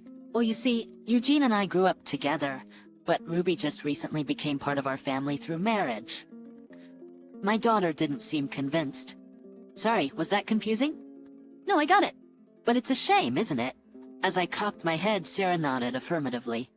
"Such a shame. We finally became a family, and now we're going to be separated again soon." "What?" When Sarah spoke with such conviction, it was frighteningly believable. Separated? Could it be that Eugene and his wife were going to divorce? While it would be a relief for me, I would feel sorry for Eugene if he were to be upset. After all, they had just finished building their new house, and now to think they could divorce so soon? I couldn't make heads or tails of it. So I just made Sarah promise not to talk about it elsewhere and decided not to dwell on it. Sometime after Eugene and his wife moved, we were invited to their house for the housewarming.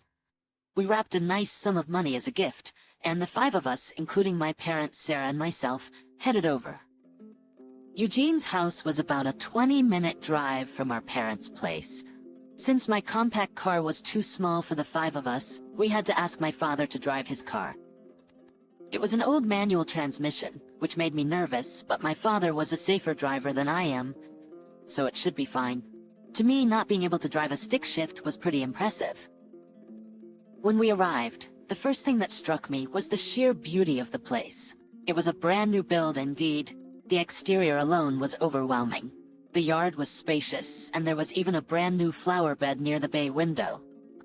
There weren't any flowers planted yet, just soil, but it was impressive nonetheless. "Wow, it's so big!" Sarah was gleefully running around the yard, shrieking with delight. "Hey, Sarah!" As I attempted to chase after her, Eugene stopped me. "Let her be. If she wants to play in the big yard, that's fine." "Oh, thanks." Taking Eugene's word for it, I halted. I kept an eye on Sarah to make sure she didn't stray too far. As long as she was in the yard, she wouldn't get lost or bother anyone.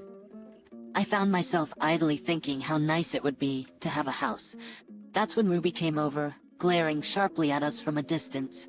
"Hey, Vaughn, you should be watching Sarah properly," she scolded. "Oh, did she do something?" Sarah had been running around, but she hadn't bumped into anything or broken anything. I didn't recall anything that should have caused an upset, but Ruby was angry. "Do you normally let kids run wild at someone's housewarming? Don't you think it's bothersome?" I apologized. My apologies.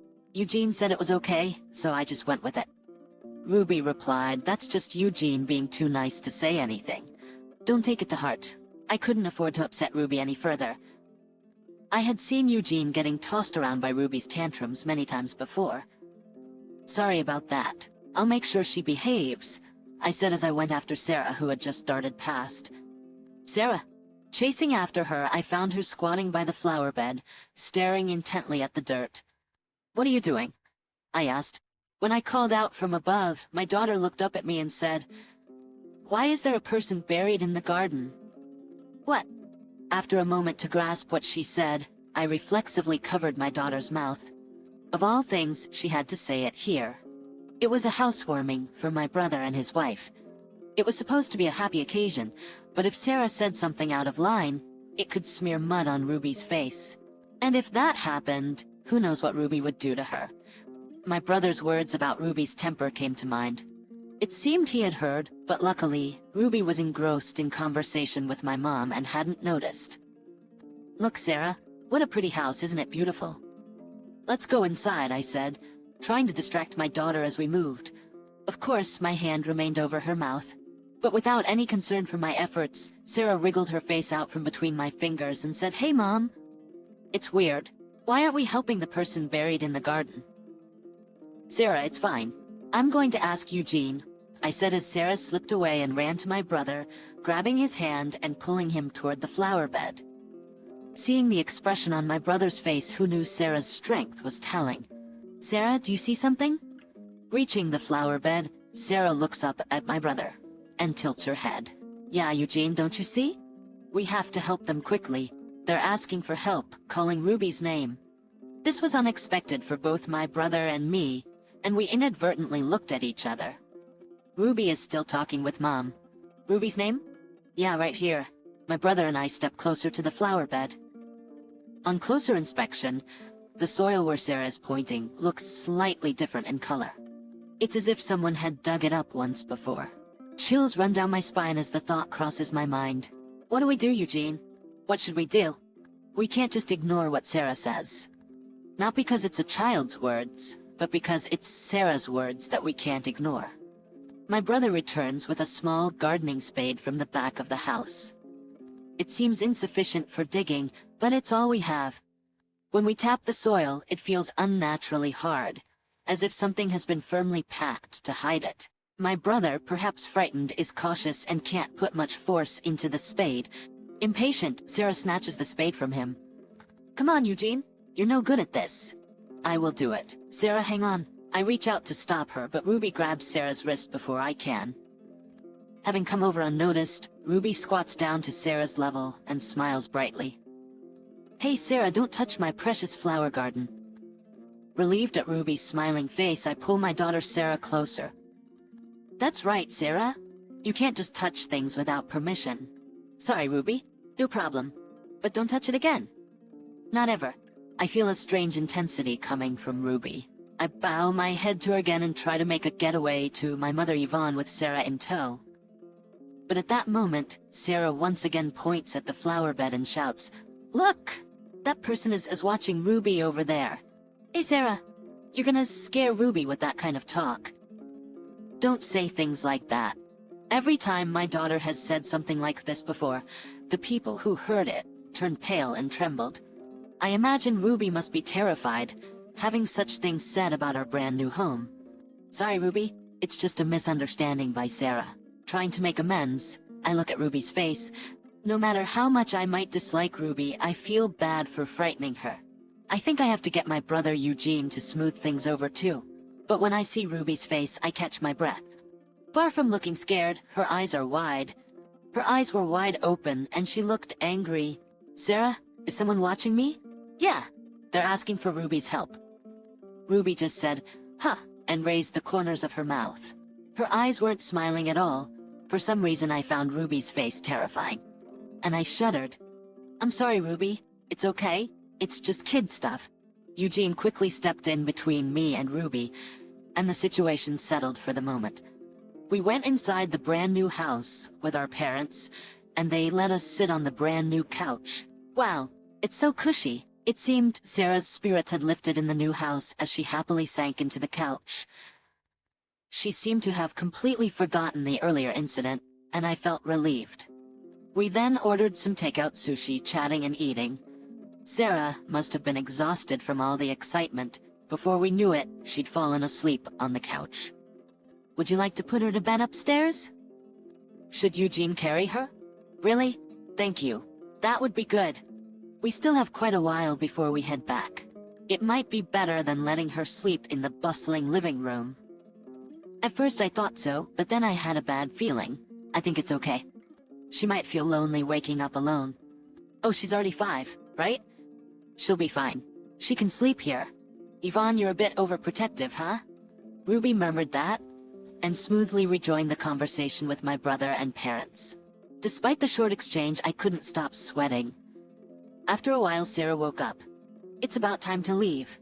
We agreed with our dad and started to get ready to go home. As I was cleaning up the table and washing the cups, my bored daughter tugged on my clothes. "Hey, Mom, are we going yet?" "Just a bit longer, okay? We'll leave soon." "You're slow." Maybe it's because she just woke up, but Sarah seemed a bit cranky. I didn't want to deal with a tantrum right now, so I decided to hand it over to my mother. "Mom, can you please rinse these?" Sarah's getting grumpy. My mother came running over, but Ruby blocked her. "Then how about Sarah and I play in the yard while we wait?" "The yard? Let's go." My daughter thrilled at the thought of going outside. More than that, I was surprised that Ruby invited her to play. She isn't supposed to like kids, yet there I was, puzzled but thankful. "Thanks, Ruby. But we're about to head home." Sarah cheerfully responded and took Ruby's hand as they left. "It's strange," Eugene said with a stunned face watching them go. "Ruby's not keen on children." "I know, right?" I replied. "Ruby and my daughter have met many times, but I've never seen them play together." Sarah isn't shy with strangers and would happily approach Ruby, but I always thought Ruby kept her distance. Yet today, Ruby was the one who did the inviting. Something didn't feel right to me. "I'm gonna go outside too," I said, rushing out in a hurry. I found Sarah squatting in front of the flower bed, talking about something. Ruby was nowhere in sight. Curious, I slowed down my pace and ran over to her. The next moment, I saw Ruby swing a baseball bat at Sarah's head with all her might. It was a close call. I grabbed my daughter's arm and we both fell backwards. A metallic clang echoed through the yard. The bat had struck right where Sarah had been just seconds before. Hearing the sound, Eugene and my parents came outside. "What was that noise?" Eugene asked, shocked to see Ruby holding the bat. My heart was pounding as I hugged Sarah tightly. That was too close. If I had been a moment later, Sarah could have... I couldn't finish my sentence. Silently, I looked up at Ruby. Her expression was angry, or maybe emotionless. "What happened?" Eugene asked, suspicious. "Ruby, she tried to hit Sarah with the bat." "What?" Eugene exclaimed at, "I can't believe it." He stepped closer to Ruby in disbelief. "Is it true?" "Ruby, why would you?" I asked, my anger rising. Ruby just smirked. "Come on, Yvonne. It was just a joke." "A joke? What are you talking about?" If that had hit her, do you have any idea what would have happened? It wouldn't have just been an injury. As I was speaking, I noticed something horrific. The end of the baseball bat was stained with some dark red. Ruby noticed my gaze and let out a breath. Sarah was the one who started it, wasn't she? She shouldn't have said what she did. "What?" I asked, my eyes involuntarily drawn to the flower bed. Could it really be that there was a person buried beneath it? Just as my daughter had said? Fear made my teeth chatter. My brother, concerned, kept me and Sarah away from Ruby. "What's this all about, Ruby?" he asked. "It's nothing serious, just a joke." Maybe I went a little too far. My brother stared at Ruby for a moment before decisively going to the back of the yard. He grabbed a small shovel and began to dig up the flower bed that Sarah had pointed out earlier. "Hey, Eugene, what are you doing?" Ruby tried to stop him, but she was no match for my brother's strength. He kept on digging. When he had dug a fair amount, he was speechless and clutched his head. Ruby also collapsed weakly beside him. Yvonne, call the cops. After that, just hurry, get Sarah and go home." From my brother's unusual demeanor, I realized that my daughter's words were indeed true. My brother had found something that Sarah had mentioned. I immediately called the police. Surprisingly, Ruby was subdued until the police arrived. She was repeating "it's all over" as if in a daze, but she didn't become furious or try to run away. After the police arrived, I decided to stay with my brother while leaving my daughter with my parents. My mother was too scared to accompany him. My father offered to stay, but then we would be without a driver. My brother said I'm okay alone, but that couldn't be true. I couldn't leave my brother by himself. "Sarah, listen to Grandma and Grandpa and wait here, okay? Okay? Mommy, take care of Eugene too." "Sure." I couldn't tell how much my daughter understood, but I promised her with a smile. My brother seemed to be talking calmly with the officer. I watched from a corner of the yard so as not to be in the way. Suddenly, Ruby's voice rose in anger. "I've told you. I don't know anything. All right, for now, let's go to the office, and you can tell us everything there." "You're just trying to pin this on me." I refused to go. The officer looked perplexed by Ruby's outburst. A female officer tried to grab Ruby's arm, but she shook her off and hid behind my brother. "Eugene, help me. Ruby." My brother was flustered, holding Ruby's shoulder. He neither hugged her nor pushed her away. I could feel his conflict. I didn't do anything wrong. It's a false accusation. My brother probably wanted to believe Ruby's words. But just a moment ago, Ruby had swung a baseball bat at Sarah. Probably because if what was buried was revealed, she'd have trouble sealing the deal. Ruby, if you're innocent, let's just go to the office for now, I suggested. Ruby glared at me sharply. No. What if the cops force a confession out of me? Tell that to Eugene. Well, my brother's probably still half in doubt. He just can't seem to turn Ruby away. But in reality, it was buried. Just by chance, right? It just happened to be someone buried. There. We just unluckily bought this place. It's none of our business. Hearing Ruby's words, I grabbed my brother's arm and involuntarily pulled him towards me. Ruby, how do you know about this? Huh? Because Sarah told us. I shook my head slightly. Sarah only said there was a person there. She didn't mention any gender or age. Ruby's mouth fell open in a small O and her face turned pale. We hadn't been told by the police what had been buried yet. So the only person who would know was the one who buried it. But just when I'm about to finally be happy, he had to come and ruin everything. All I wanted was to live a peaceful life with Eugene. Ruby looked up at my brother pleadingly. My brother, holding Ruby's shoulders, shook his head in anguish. I'm sorry, but this is just too much to handle. But you said you loved me. I'm sorry. Ruby was trembling. It was so close. I was so close to living as a classy homemaker in our new home. Her hysterical screaming was frightening. Ruby was then taken away by the police. All I could do was silently stroke my brother's back as he shook with sobs. Later, we got a shocking call from the police. The person buried was Ruby's cheating partner. They had been involved for years, and he had provided financial support. When he learned of Ruby's upcoming marriage, he tried to interfere. Give me back all the money I've spent on you, or I'll tell your husband everything, he threatened. In a panic and not wanting to be exposed, Ruby acted rashly. The flower bed had just been refilled with soft soil, making it an easy place to bury something. Ruby must have thought it safer to keep the body within sight rather than risking discovery in the mountains. Naturally, Ruby was arrested. My brother debated waiting for her to reform, but ultimately, they divorced. He couldn't forgive her for almost harming Sarah as well. He was devastated for a while, but slowly began to return to his old self. Unfortunately, he decided to sell the new house. But it was hard to sell due to its history. He kept thanking his daughter. If Sarah hadn't noticed, who knows what would have happened. Ruby certainly wouldn't have confessed. My brother joked self-deprecatingly about his poor judgment in women. Now he has moved back into our parents' house. I visit every weekend, and they seem to be getting along well. This time it was all thanks to Sarah's sharp eye, but we'd had enough. So we made a pact not to talk about seeing anything or anyone around others, she promised cheerfully. But as a parent, I hope her peculiar ability fades over time. Mom's been in an accident and taken to the hospital. Please take me there. I begged my husband, tears streaming down my face. I had just received a call that my mother was in critical condition, unconscious after a traffic accident. But when I told my husband, he said I can't. I'm off on a trip with my colleague, and rejected my pleas. Even as I persisted, he seemed to mock me with a sneer. To me, the trip is more important. Attending someone's bedside is a waste of time. I'm definitely not going. My name is Erica, I'm 29. I married Ken, a year my senior 2 years ago, and we both work full-time. We met at college.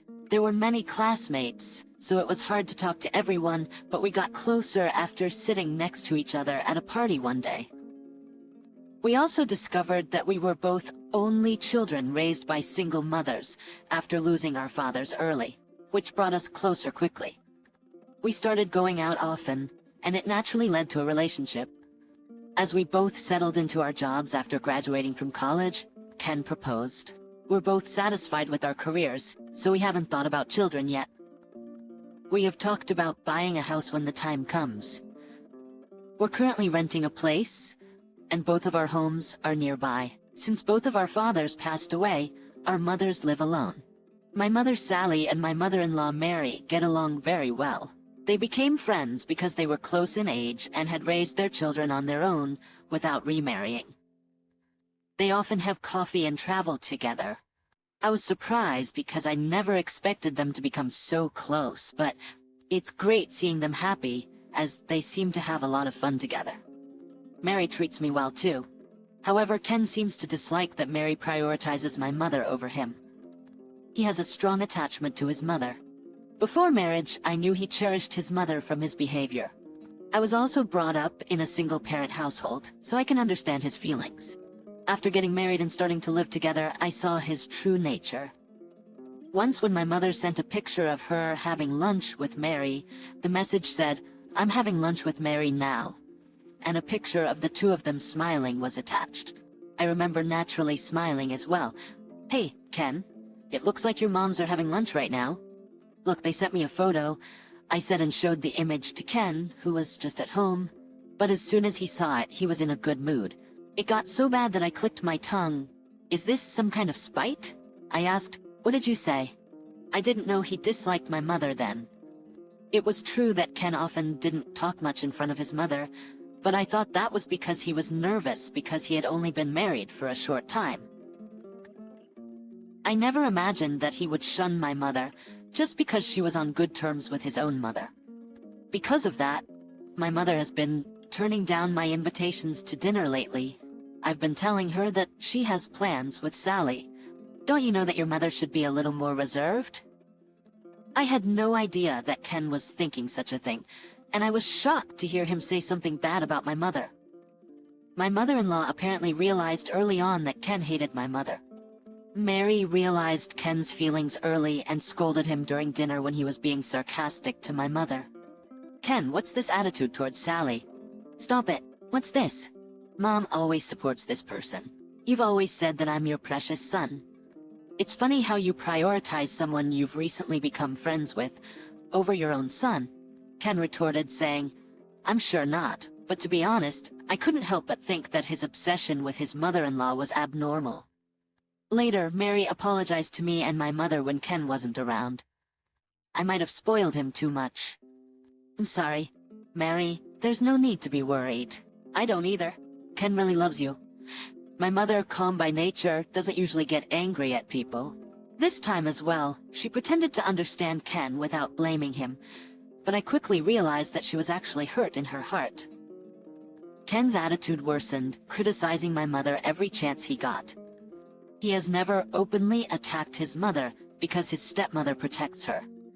However, whenever my mother and mother-in-law seemed to be getting along well, she complained to me and eventually started saying bad things about my mother on a daily basis. Early in our second year of marriage, we had a huge fight. After the argument, the problem was never resolved, and since then, our relationship became strained, and we spoke less.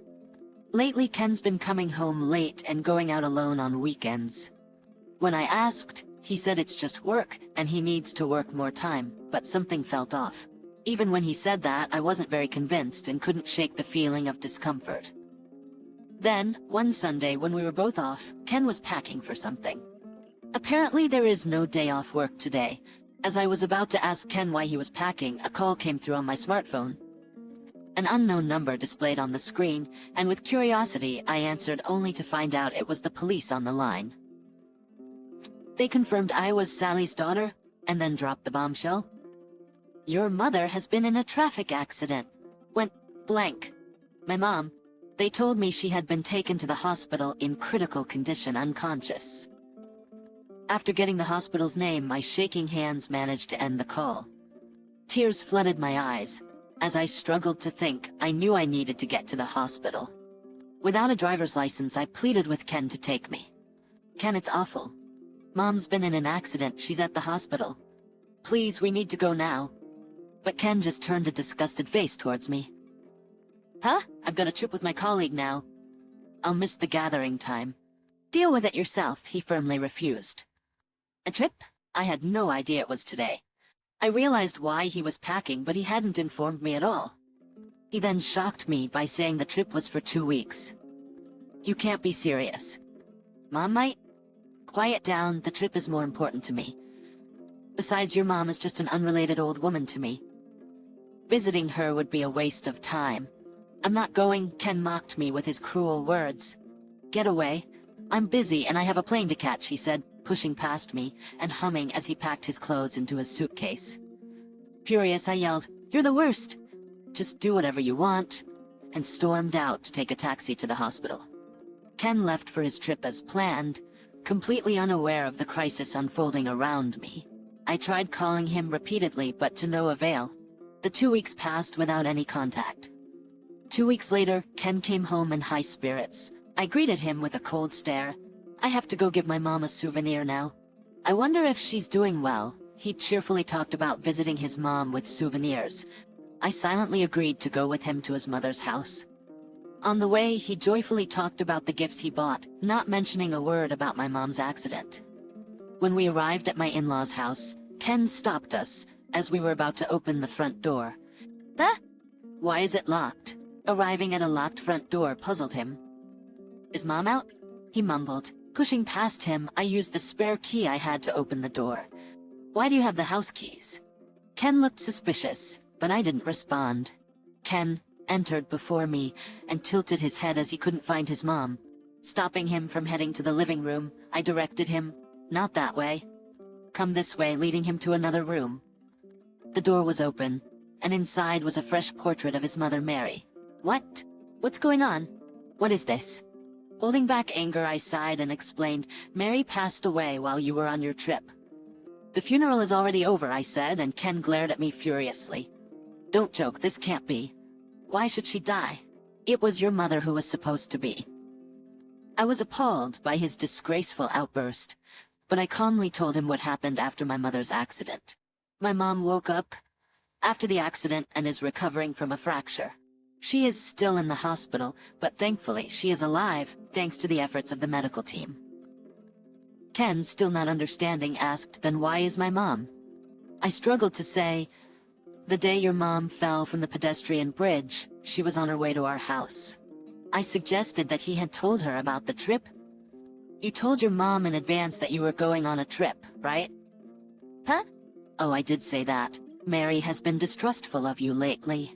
She says she hasn't been able to contact you often. That's why I think she was planning on coming to see if you were really going on the trip." When I said that, Ken's eyes widened in surprise.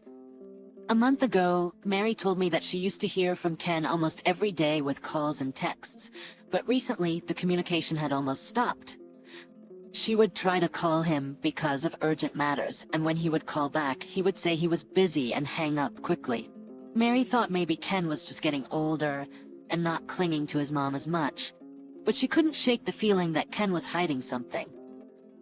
That's why, driven by suspicion, she went to check if Ken really was on a company trip at the exact time I received the call about my mom's accident. It turns out that Mary had passed away while carrying the souvenirs she bought with my mom on a day trip last month, probably intending to drop by under the pretext of giving us those gifts. I was so distraught that day. I couldn't think of anything but getting to the hospital as quickly as possible, and I didn't have the presence of mind to tell Mary about my mom's accident. Mary had taken the bus to the stop nearest to our apartment and must have been walking the rest of the way from there. There's a pedestrian overpass on the way, and it seems she fell while crossing it. Witnesses say she lost her footing just before reaching the top and tumbled down. An ambulance was called immediately, but she had hit her head hard. And so Mary was gone. After explaining all this to Ken, I glared at him fiercely. "After learning about Mary, I called you so many times. For 2 weeks, no matter how I tried to reach him, Ken never answered his phone or returned my emails.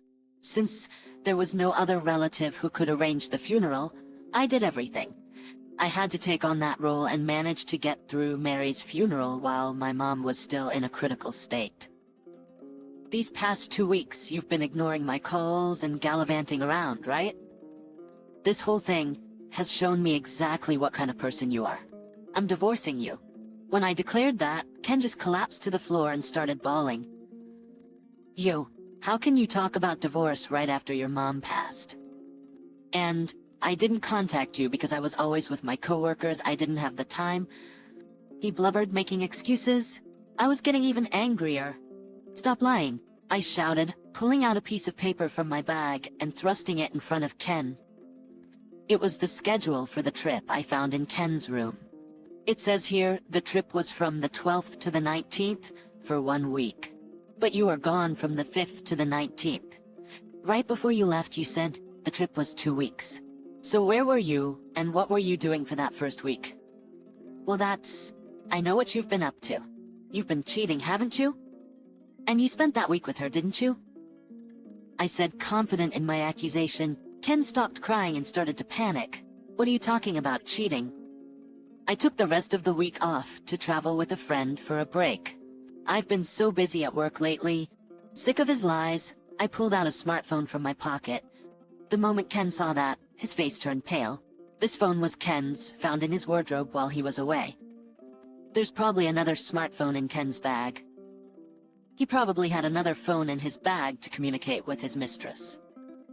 Ken had said he couldn't contact me while he was away, but he had left his regular phone at home, so of course he wouldn't notice any calls. You're full of lies. You left this phone at home to spend time with your lover, didn't you? When I placed the smartphone in front of Ken, he started shaking and banged his fist on the floor. Yeah, that's right. I've been fed up with you for a long time. I have someone else I love now, he yelled defiantly, and then wait. How did you know where to find the phone? You didn't snoop through my room while I was gone, did you? I was appalled. I glanced at Mary's portrait, apologizing to her in my mind for this display before responding. Mary told me I said, and Ken choked on his words. After a big fight over my mom, Ken started coming home late and going out alone on his days off, claiming to be working. When I started feeling suspicious because of his unnatural periods of unavailability, I talked to Mary about it. Mary, who also had her doubts about Ken, gave me some advice. He's always had a habit of hiding things that don't suit him. Like a bad test score or a glass that your father cherished that he broke by accident. He used to keep these things carefully in the back of his wardrobe. If there were a bunch of towels in the back of the drawer, I would probably hide them there. After my mother-in-law passed away, I remembered those words and searched in Ken's room, and as expected, I found a smartphone. No way Mom did that to you. Ken seemed genuinely shocked to find out his beloved mother Mary had doubted him. Despite his dismay, I felt nothing for him, and sternly told him, because of what happened, I am asking for a divorce, and I'm willing to talk to a lawyer and take this to court if necessary. Ken groaned, but realizing he had no escape, he reluctantly agreed. After we properly divided our assets, the divorce went through without a hitch. But the following month, just as I was settling into my new life, Ken called. Reluctantly I answered, and he blurted out, "Erica, please, I need your help." "What now, Ken? What happened?" He was in trouble because his company found out about Mary's funeral. Mary had been listed as a dependent for Ken's benefits, so he was supposed to return her insurance card to the company after her passing. The company only learned of her death through this process, and it became apparent that her funeral happened while Ken was supposed to be on a company trip. His colleagues viewed him coldly, considering him an ungrateful son for not attending his own mother's funeral. Ken tried to shift the blame by saying I didn't inform him about the funeral. However, it probably wasn't a good idea to rush and tell so many people. He told different stories to different people at his workplace, which led to inconsistencies that revealed his lies. Already seen as irresponsible, his repeated lies made people doubt his character even more, leading to his isolation and eventual resignation from his job. Now without an income, Ken was living off Mary's inheritance at her house.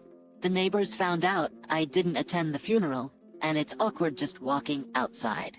I thought about selling the house, but it's old and won't sell. Ken is recognized by the neighbors as a bastard son and seems to be uncomfortable even walking outside. So he made arrangements to sell my in-laws' house and move in as soon as possible. But since it's an old house, there doesn't seem to be any sign of it selling. Erica, let's start over. Remarry me, and let's live together again. I was disgusted when I heard those words. I realized he only reached out because he was in a tough spot, and I replied firmly, "Don't be ridiculous. I want nothing to do with you, especially not a remarriage. I beg you, if you keep this up, I don't know you anymore. You should just live with the person you're cheating on with instead of me." When Ken refused with all his might, he began to mumble something. "No, actually, I've already broken up with my partner." He continued to beg, revealing that his affair partner had left him after finding out about Mary's funeral and that he had been married all along. Ken apparently hid the fact that he was married and was dumped by the woman he was furious with. Furious with him, he's now alone. I told him coldly, "You got what you deserved. I have no intention of being with someone like you." As I was about to hang up, Ken frantically said, "Wait, if you won't agree to remarry, I'll come to your house and talk to you directly. You're at your parents' place, right?" I cut him off with a lie, "No, I'm not there," to which he quickly asked, "Then where are you?" I replied, "I'm not telling you. And by the way, I've changed jobs, so even if you wait outside my old workplace, it won't do you any good. I've told everyone to call the police if they see you around." I decided to sell my parents' house in order to distance myself from Ken as much as possible due to this incident. However, since my parents' house is quite old, it is unlikely that they will find a buyer. So with my mother's consent, I turned it into a vacant lot and sold it. Speaking of my mother, she was finally discharged from the hospital recently, but she lost her mother-in-law, who was a dear friend, and she is feeling quite haggard. So I moved to another place where I could live quietly with my mother. As a result, I quit the company I was working for and changed jobs. Then Ken asked, "At least tell me where you are." I was also visiting your mother, who has been taking care of me until now. But his words made me angry and my voice was surprisingly cold. "Taking care of me? You've been complaining about my mother a lot, but don't say such convenient words now. Besides, my mother also says she doesn't want to see you again." Ken continued to yell, but I ended the call without mercy. After hanging up, I blocked his number and later changed it. I later learned that Ken couldn't manage his savings and he was currently in a difficult situation. He was struggling with debt and unable to find steady work, resorting to day jobs and part-time work. As for my mother and me, we started anew elsewhere and were free from the stress related to Ken. She had been unable to visit Mary's grave due to her hospital stay and our move. It seems like she still hasn't come to terms with the fact that Mary has passed away, and she often cries looking at photos and videos of her dear friend. "I want to go see Mary soon," she says sadly, so I promised we would visit the grave soon, carefully planning to avoid running into Ken. I'm focused on supporting my mother and making the most of our lives in this new place.